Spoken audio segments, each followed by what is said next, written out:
Available meals అని చెప్పేసి మన అనపగింజలు ఉంటాయి చూసారా, దాంతో వెరైటీ వంటకాలన్నీ చేసి ఇక్కడ స్టోర్ మేళా అని చెప్పేసి ఓపెన్ చేశారు. సర్జాపుర డిమార్ట్ పక్కనే ఓపెన్ చేశారు. అయితే స్టోర్ వచ్చేసి ఇంకా కొన్ని రోజులు మాత్రమే ఉంటుంది. ఫుల్ క్రౌడీగా అయితే ఉందండి. ఇది ఇక్కడ టోకెన్ సిస్టమ్ ఉంది. ఒక టెడ్డీ కూడా ఉంది చూడండి మీరే. పిల్లల్ని ఆడిస్తున్నారు. చాలా మంది ఫోటోలు కూడా దిగుతున్నారు. పాపం టెడ్డీ సరిగ్గా తినట్లేదు అనుకుంటా, సన్నగా ఉంది. ఇది వచ్చేసి ఇక్కడ టోకెన్ కౌంటర్ అండి. క్రౌడ్ చూడండి ఎలా ఉన్నారో. వంటల విషయానికి వస్తే వెరైటీ చూసుకుంటూ వెళ్దాము. క్రౌడ్ ఎక్కువ ఉండడంలో ఇలా తీసాను.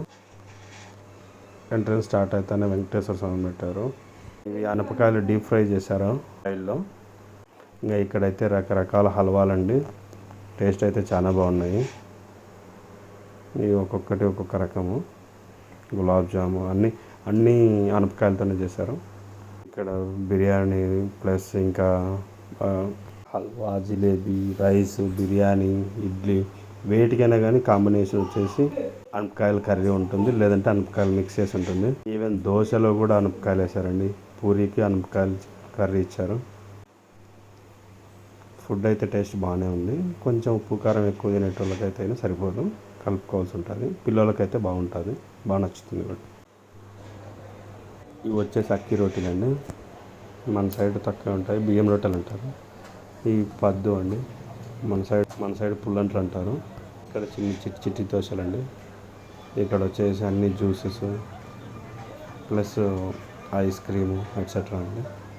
ఇక్కడ అంతా చాట్ మసాలా అండి. మీకు కావాల్సిన బేల్పూరి, పానీపూరి ఎట్సెట్రా దొరుకుతాయి. సో ఫుల్ స్టాల్ అయితే అయినా ఇదేనండి. ఒకసారి చూడండి ఎలా ఉన్నారు. ఇప్పుడు కొంచెం తగ్గారండి, కానీ ఇంతకుముందు అయితే చాలా ఎక్కువ ఉంది. వీళ్ళు క్యాటరింగ్ వాళ్ళ కాంట్రాక్ట్ కూడా పెట్టుకున్నారు. ఇక్కడైతే అయినా సిట్టింగ్ ఏరియా అండి. తెచ్చుకునే ఇక్కడ కూర్చొని తినొచ్చు. పార్సల్ కూడా ఇస్తారు. ఇక్కడ ఇంకొక సిట్టింగ్ ఏరియా అండి.